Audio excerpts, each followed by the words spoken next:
All right, well, it's 1 o'clock here in San Francisco, and that makes it the official start time for this webinar. My name is Ava Fermanska, and on behalf of the Astronomical Society of the Pacific, I would like to welcome everybody to this hour-long discussion, the first in a series of webinars that are all about the coming August 2017 solar eclipse. So thank you everybody for logging in. We're very happy to have you. Thank you for making the time to join us today. And by us, I would like to introduce Dr. Andrew Fraknoi and Dennis Schatz. They are the creators of the WAS Ambassadors Program, professors, and the authors of the Solar Science Exploring Sunspot Seasons, Eclipses, and More book, which I believe I will have a link to. And today's webinar will be about outreach in regards to this real once-in-a-lifetime event that we have coming up. So again, I just wanted to welcome everybody and just give you a couple guidelines for the webinar. We have a poll that is open, so please take a moment to just do the poll. If you look at the bottom of your screen, there should be a little icon that says poll. If you click on that, you can answer and then minimize. There are two things that are open other than what you are seeing with my face probably right now, and that is a chat and a Q&A feature. You can use the chat to correspond with each other and let us know of any technical problems that you may be having, and any questions with regards to content to our presenters, please limit to the Q&A. Those will all be touched on at the end of the presentation. We will try to answer everything, gather everything together and answer all that at once. And please refrain from raising your hands. I know it's an option, but it doesn't really do anything. We can't do anything effective with you raising your hands. So if that's something that you are going to do, either put it in the Q&A or put it in the chat, and we'll try to get you guys that way. So now, without any further ado, I will throw this to Andy, and we can begin. All right.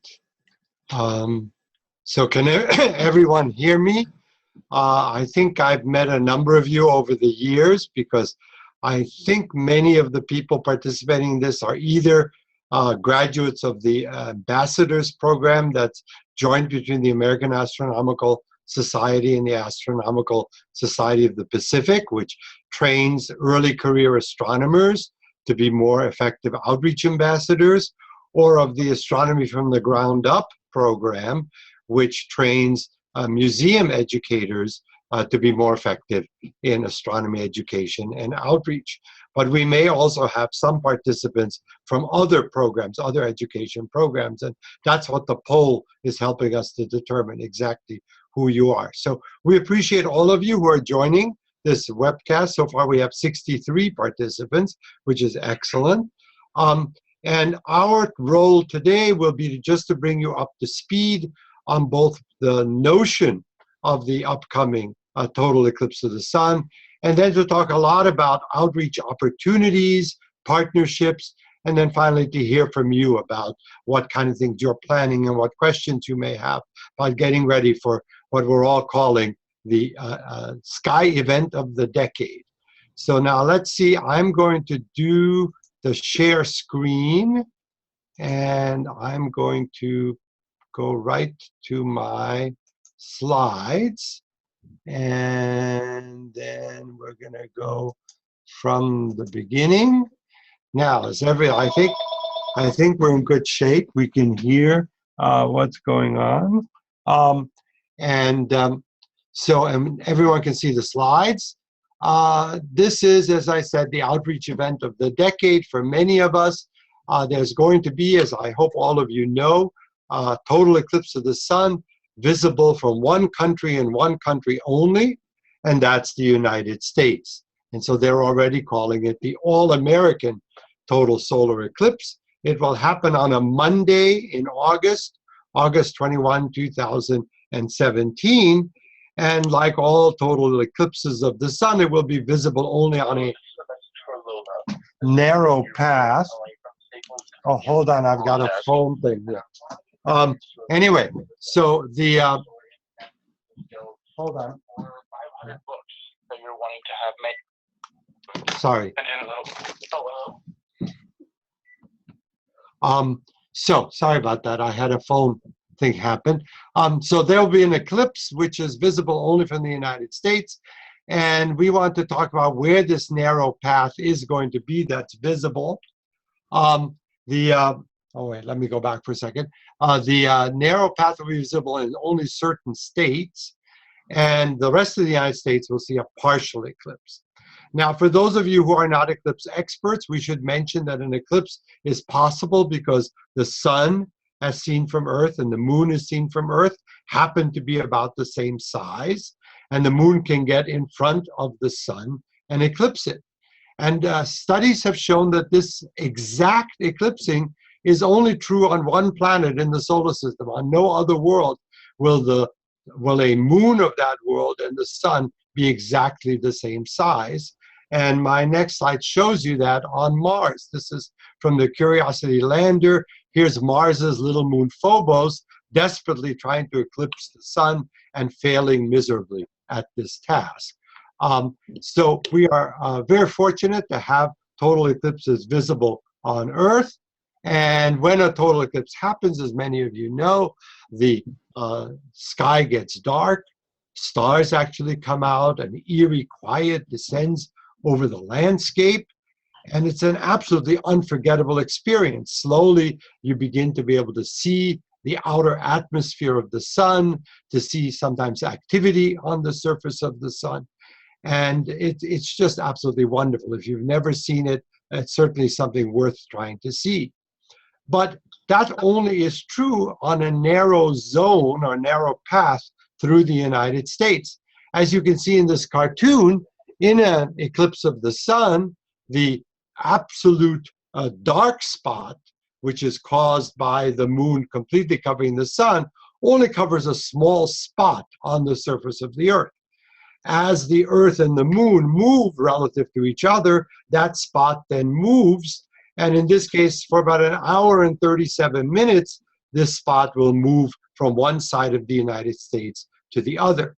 Let's take a look at an actual map of where the eclipse will happen on August 21, 2017.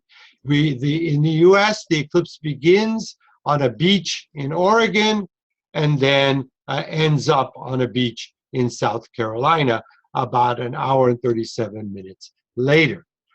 You can see that the eclipse path, the narrow zone where you can see the total eclipse, does not go over any major city in the United States. It does briefly touch the edge of St. Louis. The largest city where it will be visible will be Nashville. But for the most part, it's a rural eclipse. So it will go over a number of national parks and state parks, but many of the cities in the United States that normally take being important for granted will be left out of the total eclipse zone and will have to content themselves with a partial eclipse. Let's take a look at the states through which the eclipse is total. As I say, it starts in Oregon and then winds up in South Carolina. And you have to remember, not every part of each of these states is going to be able to see the total eclipse, only a small portion. Generally, the calculation is about 5% of the United States will see the total eclipse, and 95% will have a partial eclipse.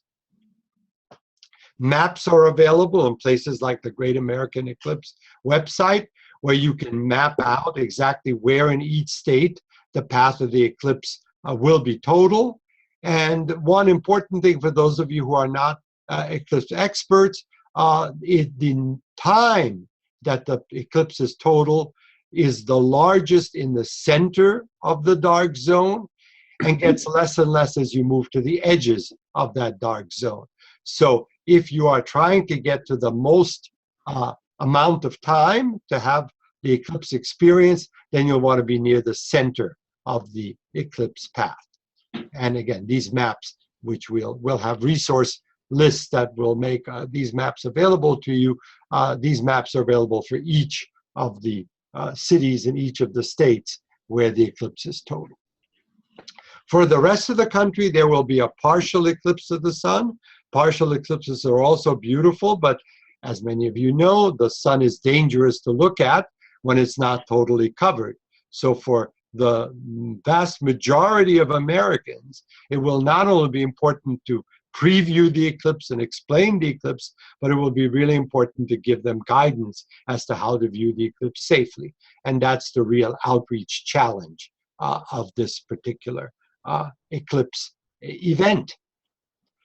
Here, in fact, are the statistics. As best I can put them together, we estimate that the partial eclipse, which will be visible all over North America, can be seen by almost 500 million people. And if you begin to think about the outreach challenge of educating all these people and equipping them or preparing them for safe viewing, well, then another resource that you probably want to have ready is some of this, because it is an enormous challenge for us. And that's what we hope to talk about. Dennis will talk in a minute about how we can get partners, because even if every one of us dedicates the next half year to wanting to do eclipse outreach, will each of us only reach a tiny portion of the amazing audience that would and could know about this eclipse. And so I think we need to think very hard about what partnerships we can set up. All right, the number one best way to view eclipses, as many of you know, is to buy relatively inexpensive eclipse glasses. The same groups of companies that make 3D glasses for movies these days, a number of them are involved with making safe eclipse glasses. These are made of paper typically, and they have a plastic film that has been rated and certified to allow you to look at the sun by filtering out most of the light and ultraviolet that would hurt your eyes and giving you a safe view. This will be available to you in many different formats, but the two companies that are certified reliable and are setting up for huge distribution of such eclipse glasses are American Paper Optics and Rainbow Symphony. And each of them is already tremendously busy making eclipse glasses.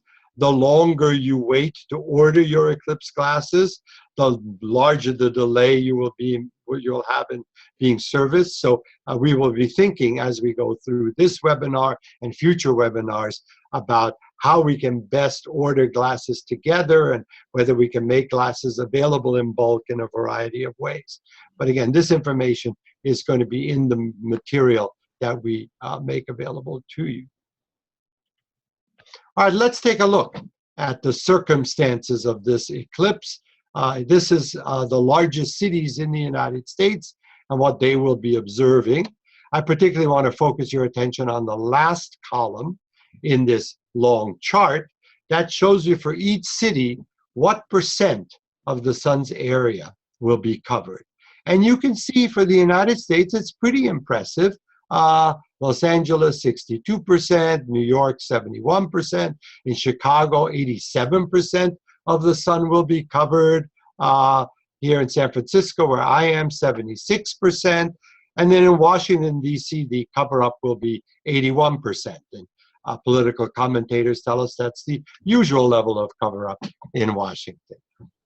Anyway, you can see that many of the cities will have an interesting phenomenon, the sun partly covered, but they will need, the people who look will need protection from the rays of the sun. Here are some of the cities where the eclipse will be total. And you can see they're relatively small cities with the exception of Nashville. In each case, the eclipse will be about 2 minutes long. Where it's best, it's about 2 minutes and 47 seconds for the total eclipse. The partial phases last much longer. But if you want the spectacular darkening of the skies and the coming out of the sun's outer layers that is part of the incredible excitement of the total eclipse, it'll only be about 2 minutes, 2.5 minutes at best. So lots of preparation will need to take place in anticipation of those exciting 2 minutes. And all of these towns are now well aware, the tourism industry is well aware of the coming of the eclipse. Hotel prices have gone up for those days, and each of them is planning some sort of civic festival and various eclipse events in their own way.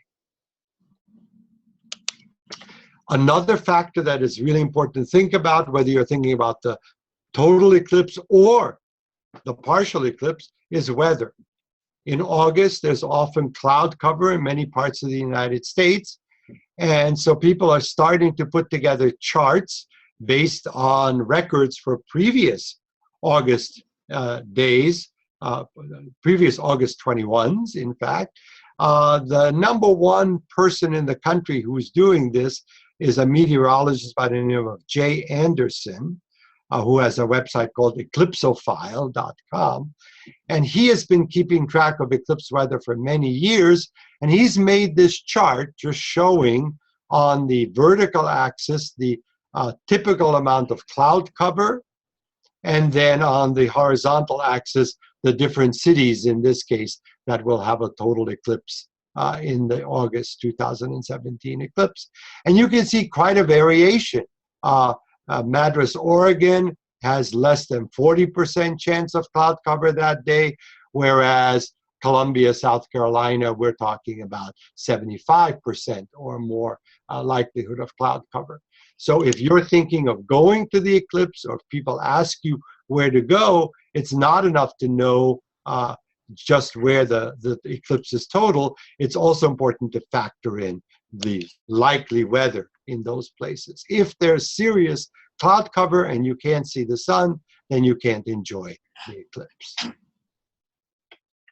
And here is Jay Anderson, who's been, as I say, tracking this for so long. His hair has gone gray, and there's the website that you can look at if you want updated weather information as you're thinking about where you're going to be. Our fear, and perhaps the greatest challenge here, is if a lot of people have selected one area for total eclipse viewing, and the cloud cover comes an hour or two before, many people are going to be tempted to want to move. And vast numbers of people moving in these rural areas from one place to another is going to lead to terrible traffic gridlock. So that's not a challenge for the astronomers, that's a challenge for the civic authorities. But as you talk to people about the eclipse, you might want to keep that in mind as well. This, by the way, is the first eclipse to cross the United States since 1918. So it's been 99 years since an eclipse has crossed the United States. This is the eclipse path for June 8th, 1918. I'm always intrigued by this headline: police enforce quiet, so astronomers at university may make priceless observations. What were these observations that required quiet rather than clear skies? But in any case, it's been a while since we've had a cross-country eclipse, and we're very much hoping that this will be fun for everyone involved. We will be making available to you a number of resources to help you in your eclipse outreach. One that I have put together, many of you know my hobby is making bibliographies, and I've put together this resource guide to eclipses in general and the 2017 eclipse in particular.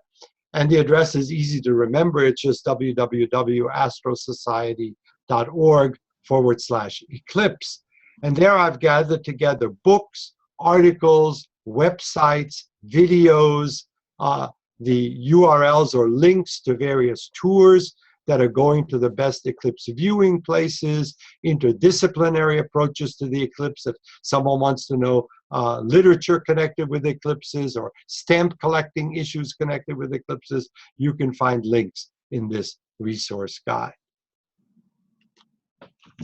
As Eva so kindly mentioned, Dennis and I have published a book with the nonprofit National Science Teachers Association called Solar Science, full of hands-on activities and experiences for educators to use in connection with the eclipse and the sun in general. And part of that is an insert all about the eclipse, showing a lot of the information that I quickly showed you in these slides. And the NSTA has very kindly made an 8-page PDF version of this insert available free of charge on the web.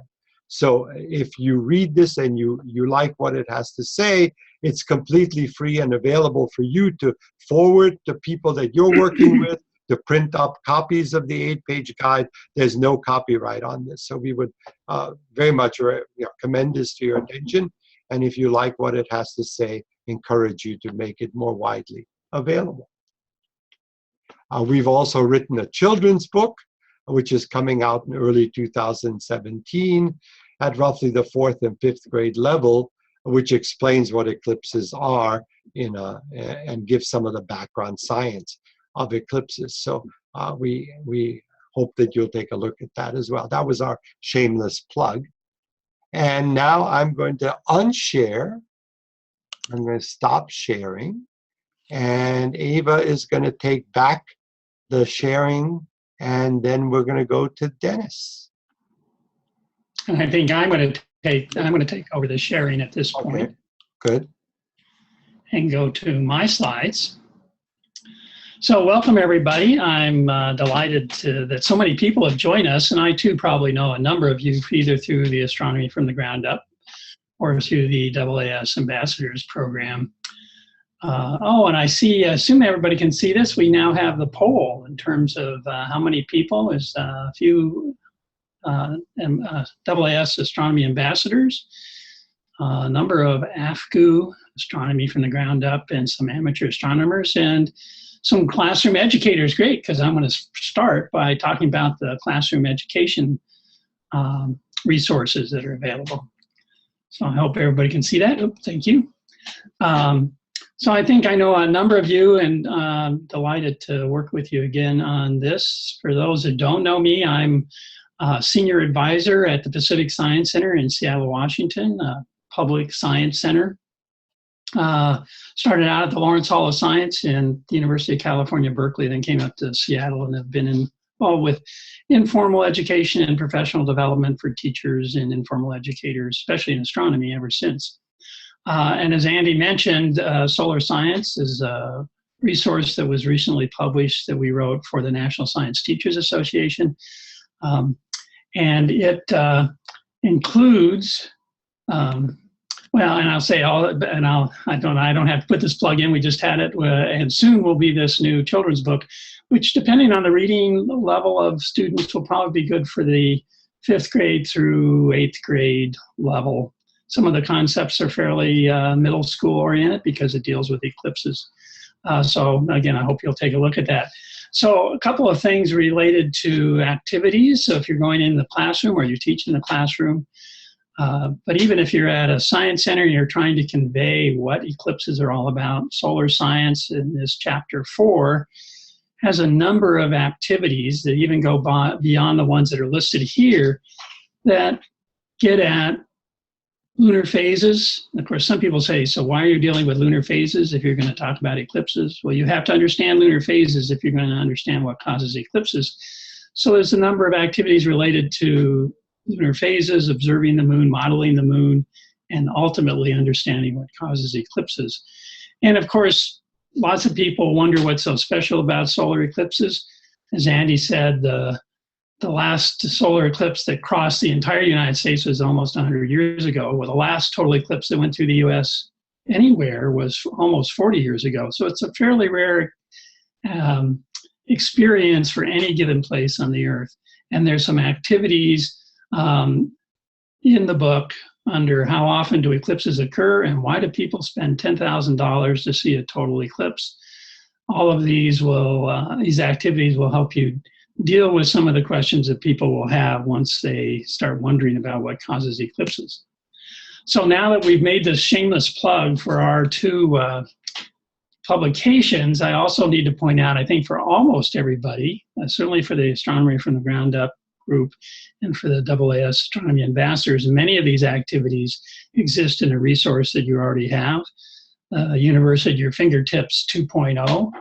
And I listed the 4 activities that are in that DVD that relate to, and you'll see that they have some strong similarities to the ones in solar science. So as much as we would like you to buy solar science, you certainly don't have to. You can just use the ones from here. And then Andy already mentioned, but I want to reinforce this free booklet that NSTA has made available that you can download, and we hope will get shared widely.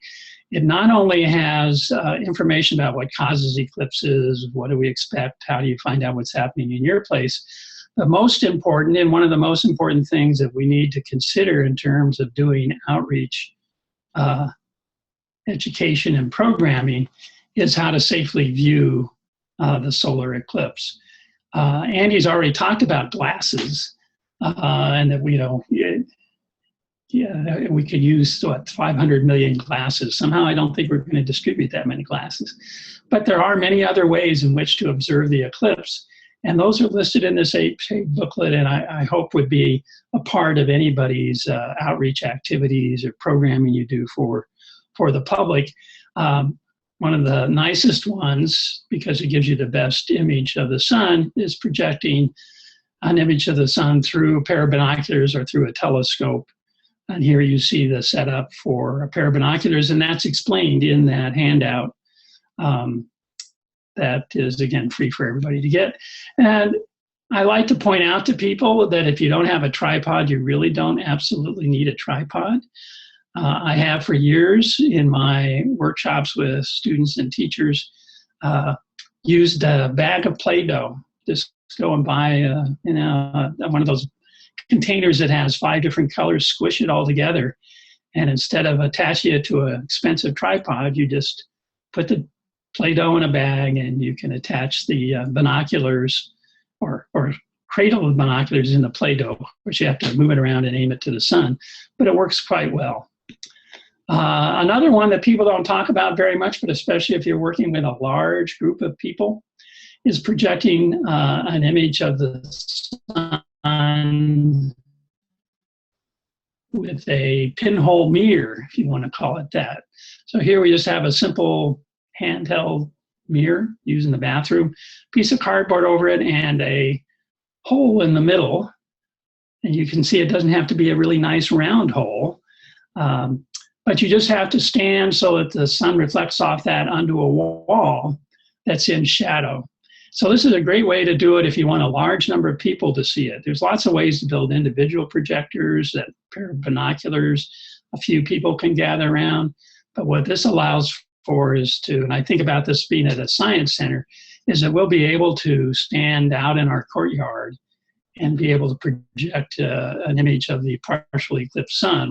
We won't see totality here, but we can certainly allow the visitors to easily see a partial eclipse. So that's a nice way to project it. And of course, probably the most popular way, the simplest and cheapest, you don't have to pay for glasses. You just need 2 pieces of cardboard, cut out a square in the middle of one, cover it with aluminum foil and put a small pinpoint, a pinhole in it. And then you can project a small image of the sun, and everybody can make one of these. Our plans at the Science Center is that for the weeks leading up to the eclipse, we will have our craft area. We always have a craft area on the weekend. We'll have our craft area set up so that people can make these pinhole projectors and take them home. Because we know on the day of totality, matter of fact, I don't think we can handle the 5 million people that live in our area coming to the Science Center to see a projection of the sun. People will be at work, they'll be at home, they'll be at school.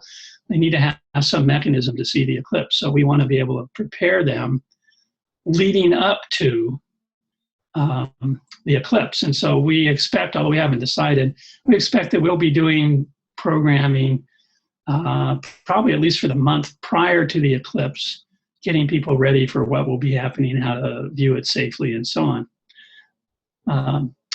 And of course, then the final one other one is to make a shoebox projector, which is really the same thing, but now you have a shoebox. All of these are described in that 8-page handout. So I'm not going to go into great deal of detail here, but I just want to make it clear that there are many different ways in which you can think about getting an image of the partial eclipse. Of course, during totality, none of these actually work. The glasses don't work because you have to look at the sun directly. But the key thing is to make sure you wait till totality to look at it, and make sure as the moon comes from in front of the sun that you start looking through your pinhole projector or glasses again. So that's a key part of things that we think are important for people to convey and provide the information to the public so they can build these kinds of devices at home. So thinking more about partnerships, one thing I think it's important to point out at the moment is that this eclipse comes on an interesting day, August 21st, 2017, a Monday.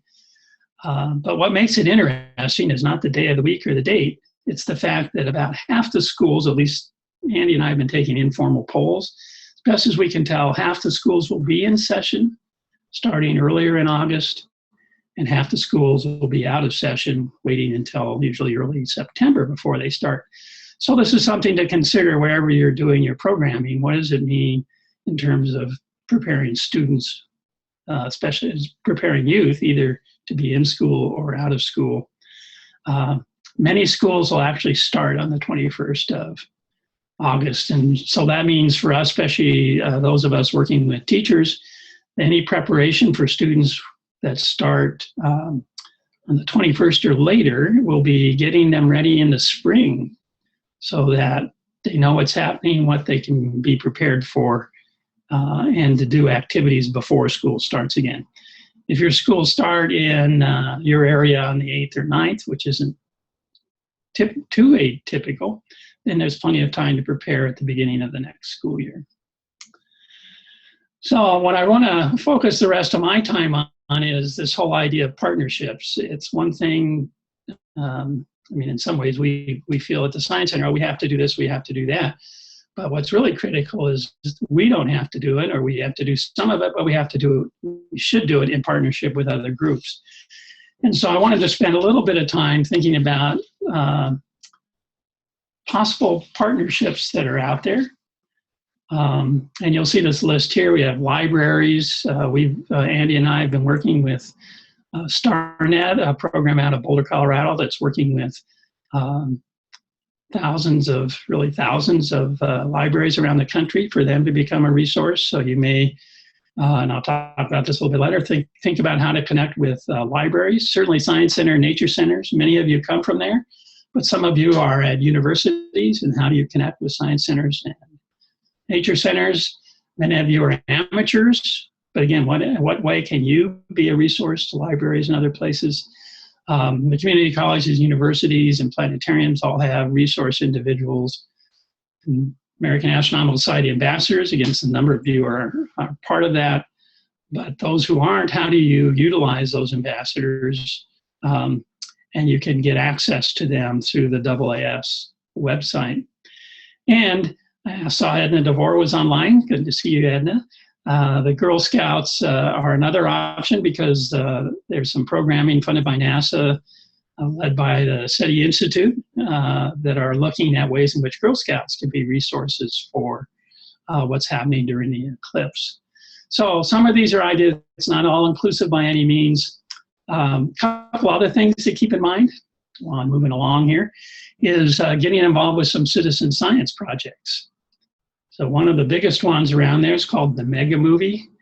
The goal here, it's Space Sciences Lab at the University of California is taking the lead, but working with Google to get people across the country to take pictures of the eclipse with their phones, with any image that they can, and to share those through Google so that there's actually a mega movie, a movie of images stitched together over an hour and 37 minutes, whatever it is, an hour and a half, that people will be able to see when it's all over. So you could look at participating in that, and you can see the URL at the bottom of the slide. California Academy of Sciences, and you can see the email there, citizenscience@calacademy.org, is looking at getting reports about how life responds to the, when I say life, not necessarily humans, but what are happening to the birds and dogs and animals as this eclipse occurs. It starts to get dark. Animals, I wouldn't say they freak out, but they kind of wonder why they're going to bed early and they start to roost. So they're trying to put together a group of people who will collect information about what happens to animals during the total eclipse. So there's a couple examples of citizen science, and I'm sure there will be more before we get to the eclipse. And we'll be sure to share those through the AAS Ambassador website and the AFCU website as we know more. So moving on to other partners, I have to admit that libraries are one of the best in our minds.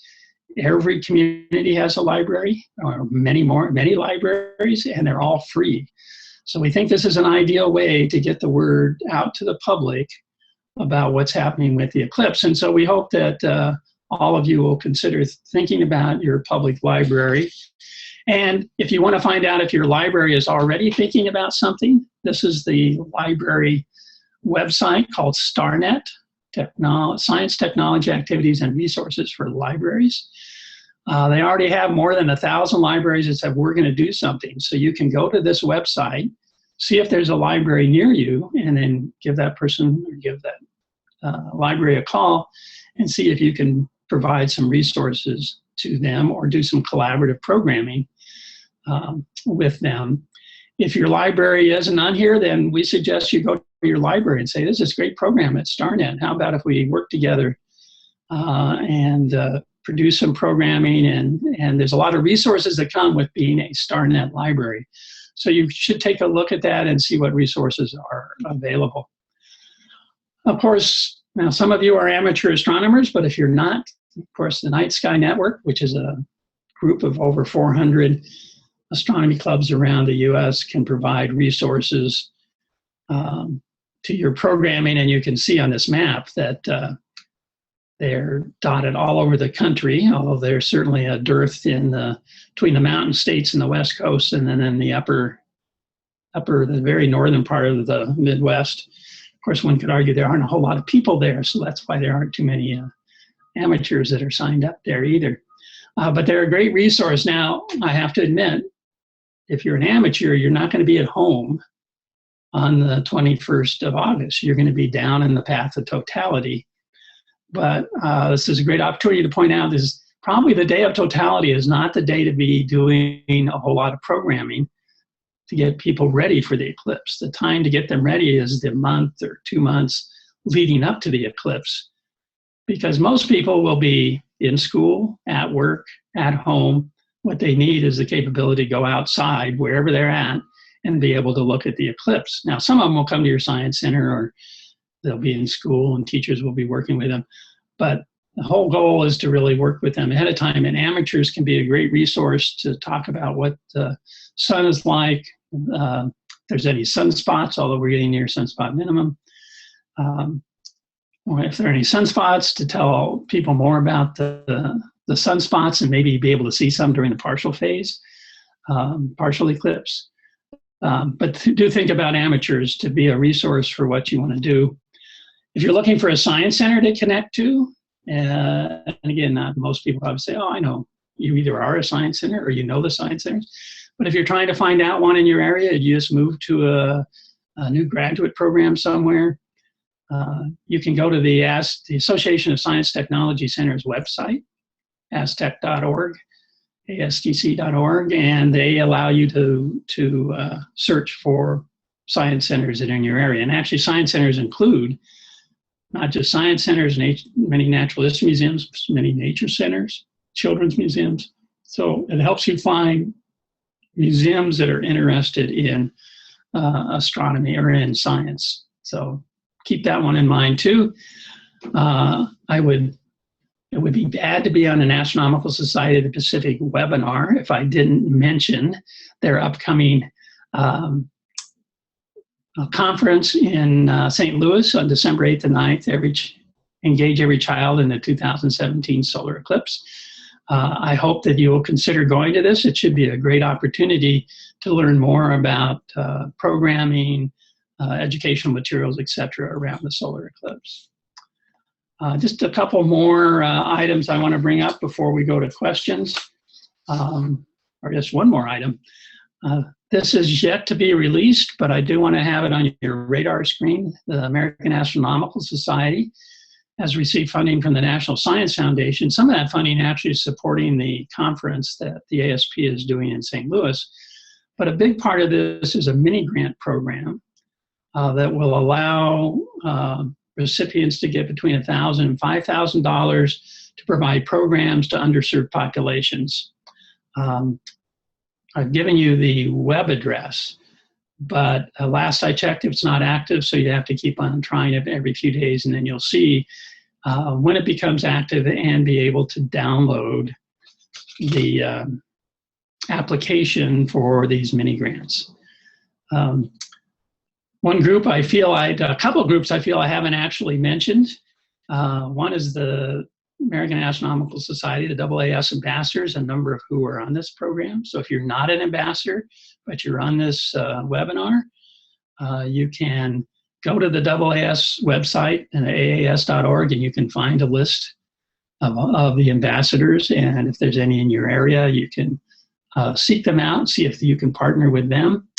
And then one that I should have thought about, but it just didn't even think about it. I'm so used to it, and that's the Solar System Ambassadors through the NASA program.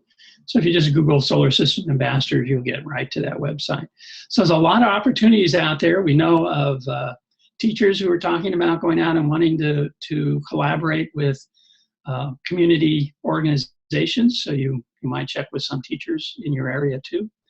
The goal in our mind is that every person, all 500 million, but let me just go with the 300 plus million in the United States, have some mechanism, maybe it's not classes, but they have learned how to best observe the eclipse, what's happening in their area, and they're ready for this event, which will bring a lot of visibility not only to astronomy, but also to science.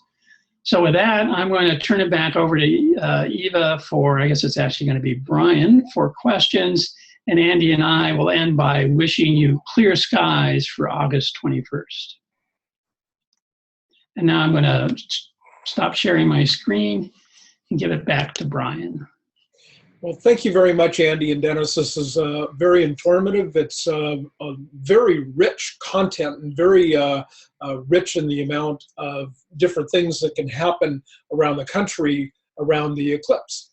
We do have a few questions here, and I want to remind everyone that if you have any further questions, to remember to put them in the question and answer window.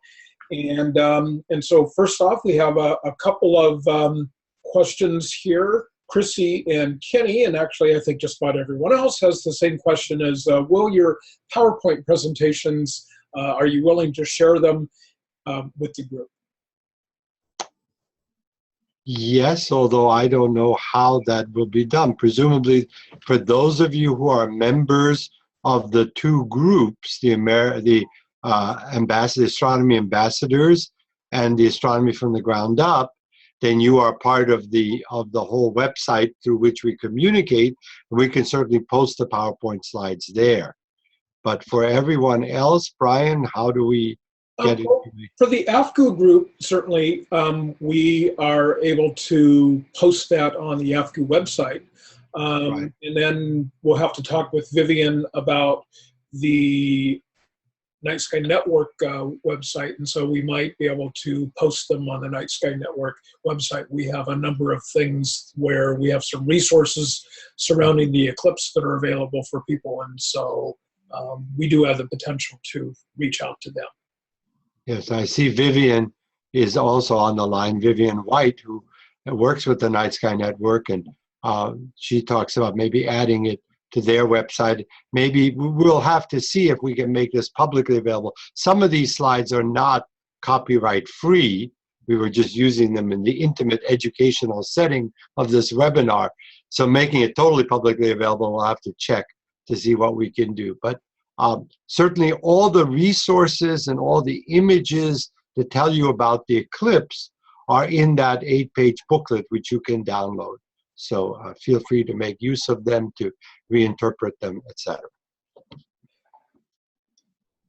Okay, well, we have a number of questions that are coming up now. And so we have the first question: for projecting the sun through a hole, what is the advantage of using a small hole in tinfoil instead of a hole directly in the cardstock?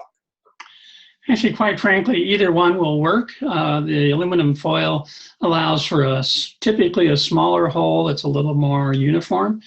But any hole will work. I mean, that's the whole idea. Matter of fact, you can do some fun things with people who will look at a hole and think that you're just projecting an image of the sun, assuming it's before the eclipse. And so you're just getting an image of the hole, but you can cover up half the hole and show that it really is projecting the whole image. So really it's one of getting a smaller hole. The smaller the hole, the more defined the image will be, the sharper it will be. Of course, the fainter it will be too. So it's kind of a trade-off. It's one of these things where you like to try it several times to see which way do you like it. Okay. We have a couple of questions about the coverage of the area. One is, do you happen to remember how much coverage there's going to be in the New England and Boston area? It's kind of a specific question, but we have ways of answering this question. So. Yes. So no, I don't have my slides in front of me. So, but well, as I say, these are all in the booklet. And also the other thing we should mention is that everything we've done has excerpted information from larger sources of information. So there are already several really good websites completely dedicated to the 2017 eclipse. The Great American Eclipse is one site, and those have excellent information about what the eclipse is like in each location. And Andy actually showed one of the maps that's available publicly, and it's an interactive map. So, and that information is in that 8-page handout, that free eclipse guide, and that allows you to go and pinpoint exactly where you live. So if I'm outside of Boston, you can find your latitude and longitude and go to that spot, and it'll tell you exactly when the eclipse starts, when it ends, whether it's 10% totality, or 10% coverage, or 90%. It gives you a great deal of information.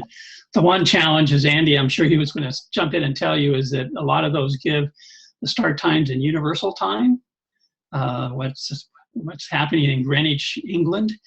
And so you have to make that conversion, but that's pretty easy to do. And you can Google that kind of conversion if you want to. If you don't know the number already, you can Google it and find the difference.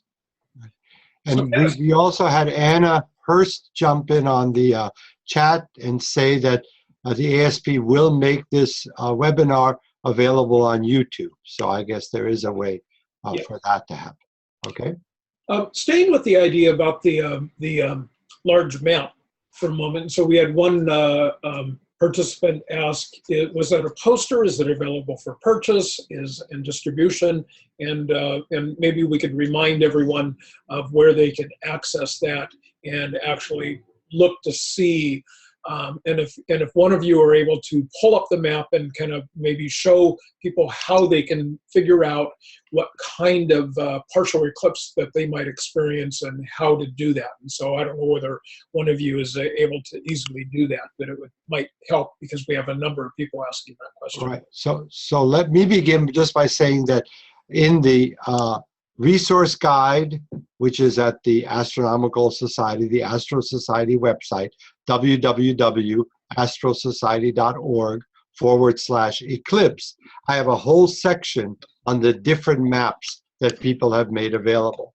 NASA is working on improving their map. There is a NASA Google map that will eventually show you not just the times, but actually a little movie of what the eclipse will look like in your location. So the URLs to go to those maps are all in that resource guide. So that's the place you find it, then you can play with them. Okay.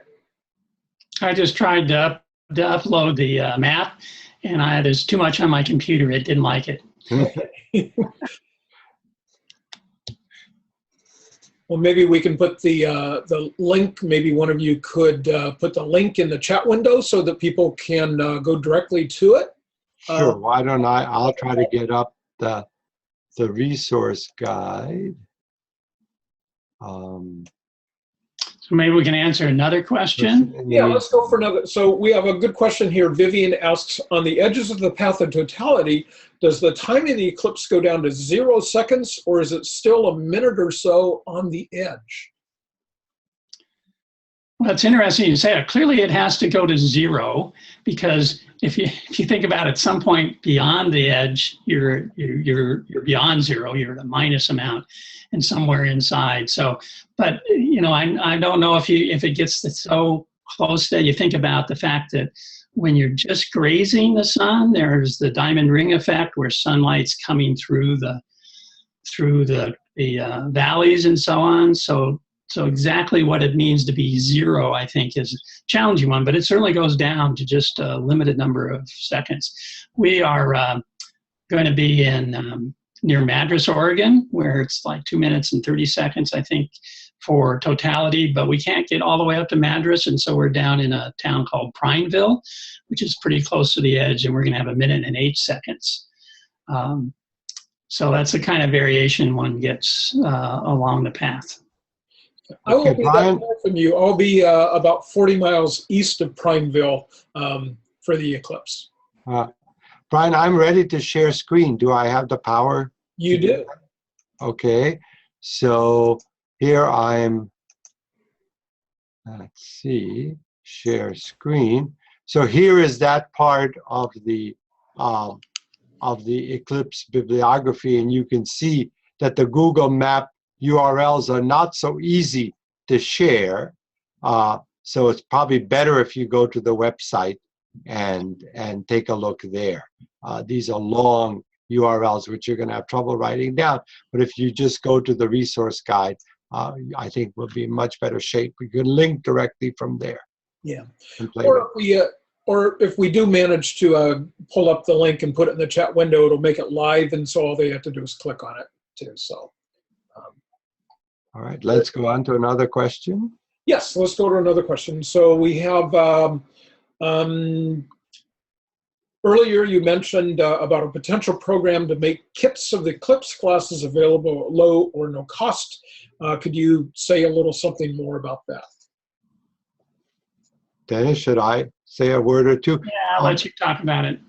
So NASA has funding from Google to make packages of Eclipse classes available to participants in NASA education programs.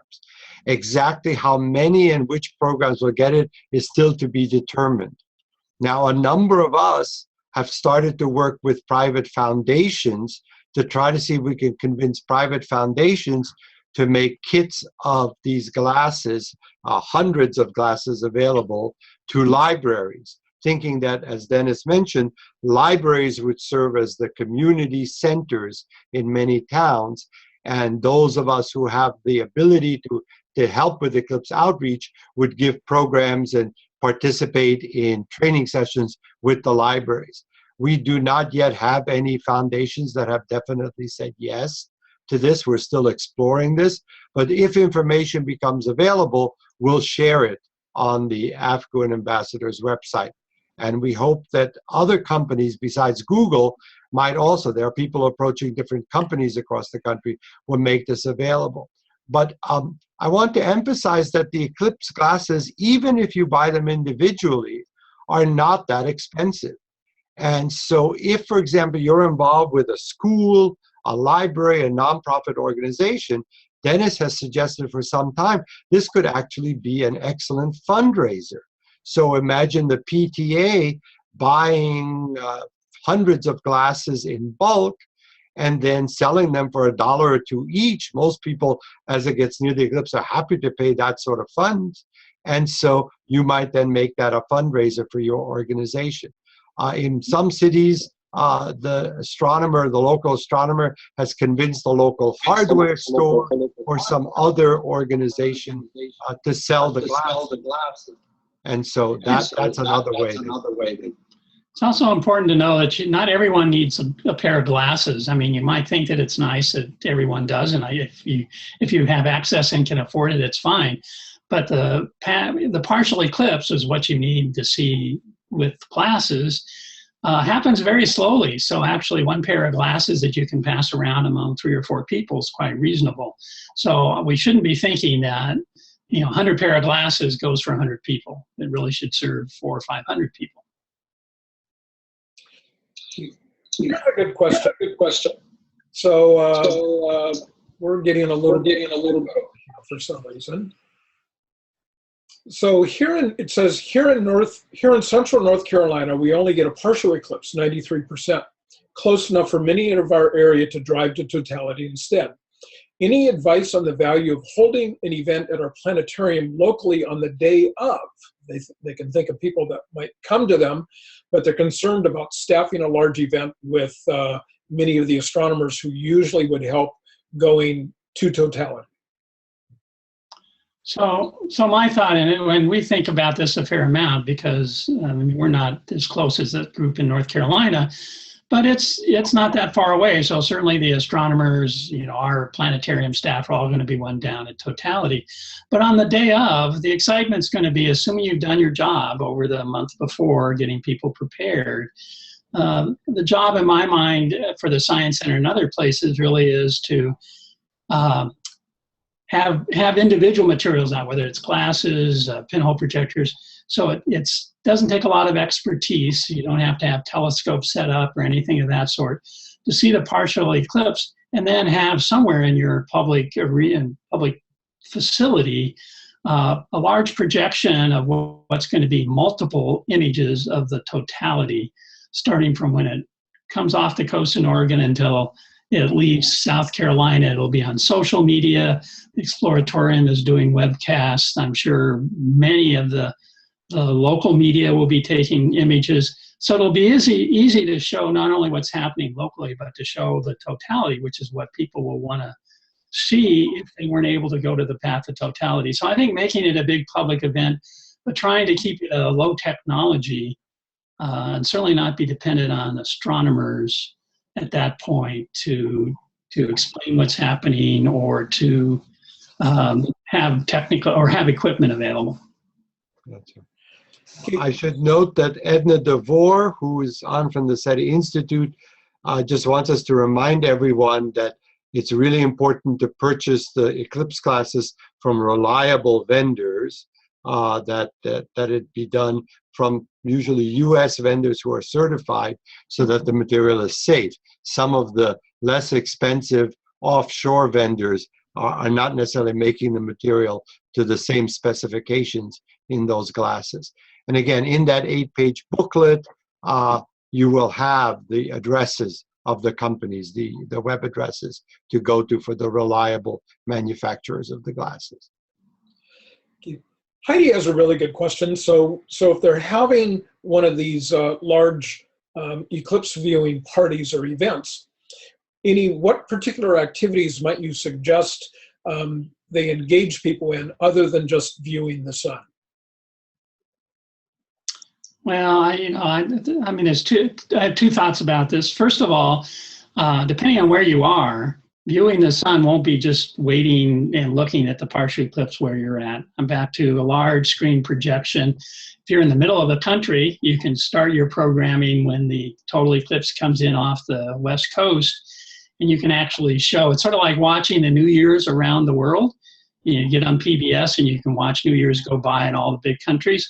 Well, during the an hour and a half, you can actually watch the total eclipse occur from many different locations. That will certainly be possible during this total solar eclipse. So there'll be a lot of opportunity, and I think not a lot of downtime. People will just be interested in seeing what it looks like as it goes across the United States. I think the other thing that is really worth doing is to, there are certainly activities that can be done that look at the relative size of the Earth, Sun, and Moon, and to understand why eclipses are occurring. So there's a number of what I would call activity stations that you could look at around scale modeling of the eclipse. Why is the moon so special that we only get an eclipse and not other planets? You can certainly do some modeling around what causes eclipses. So I think there's some activities, if you look at a number that are in the universe at your fingertips or in solar science, not only that deal with the sun, but also some of the things that might deal with the solar system, since the sun and the earth and the moon are all part of it. This would be a time to have those activities in a pocket, so you can do, you know, a toilet paper scale model of the solar system, to do other modeling of what the different objects are in the solar system is a really good activity to do, that is related to observing the sun. And I might just add that this is also a good opportunity to talk about the sun itself, the sun as a star and space weather. And again, in solar science, we have a whole chapter devoted to activities about the sun and space weather. This is even though, as Dennis mentioned, this will be solar minimum, it's a good time to talk about the fact that the glasses, if you have the glasses, are also good at other times besides the eclipse. If there's a large sunspot group on the sun, you can frequently see that with the naked eye if you have the glasses. So when you get towards solar maximum and the sun has these pock marks all over its face, this is a good thing to use the glasses for. And that leads to good discussion about solar energy, about the sun as a star, about the sun as a source of some concern because of activity on the sun, etc. So you may have handouts from NASA available. You might want to have experts available who can talk in a non-technical way about some of these topics. Okay. Well, we are at the top of the hour. I think that we have some questions that we weren't able to get to. We apologize for that. They're really good questions. But one kind of, I think that you led up into answering this one. We had Jennifer concerned, and then we'll this will be maybe the last comment. We are in the path of totality and are expected to be inundated. And so any advice for them other than having lots of things to keep people engaged with? Besides hunkering down and, you know, protecting yourself. That's a really good question. Again, we took a trip to Central Oregon to try and figure out, you know, how are we going to handle gridlock and all these other things. We talked to the superintendent of the Culver School District, which has 43 acres of totally no fences or anything, and they're expecting people to come in and essentially be squatters, come in, and they're worried about what are the liability issues in bathrooms. And I have to admit the big issues that come up when you talk to people about large number of people coming, it's access to water, food, and bathrooms. So I would highly recommend, if you're worried about numbers coming in, one is to think about how do you control large crowds, but it would be very helpful if, and I hear in some places the porta potties are already gone, but this may be a time to have extra porta potties to really think about large group organizations and so on. We have talked with people here who we have this big music festival called Bumper Shoot every year. Is, you know, what are the things we need to be thinking about? Not that we're going to have that problem here, but people who are in the path of totality and are trying to control large numbers of people, what do they have to think about? So that's the other thing I would do, is to maybe talk to some of your event planners in your area and get some advice from them in terms of things that you need to be thinking about. But it's a lot of those amenities that are separate from the programming that are really going to be critical. And I'll just say that although we've talked quite a bit about the total eclipse, it's important to remember that only 5% of the country will see the total eclipse. Most people won't. Most people will hear about it on the media toward the very last moment. And our outreach should be directed as much to that 95% as the 5%. I don't want to sound like Bernie Sanders, but I think we really need to make sure that the whole country has a good experience with this. So even if you yourself are going to be in the total eclipse path, make sure that people at your institution, people at libraries, get the benefit of your outreach experience beforehand, so we can prepare this much larger group for the partial eclipse experience. That's my sermon for today. Well, on that note, This is certainly the most marvelous phenomena that's going to be crossing our country in a very long time, and I'm looking forward to it, and I think that everyone else is looking forward to it. Thank you very much for sharing the past hour with us, Andy and Dennis. This has been fantastic. Thank you so much. And signing off from the Astronomical Society of the Pacific, thank you very much, and have a great day, everyone. Thank you, Brian. Appreciate the ASP having us. Yeah. Yes. Anytime.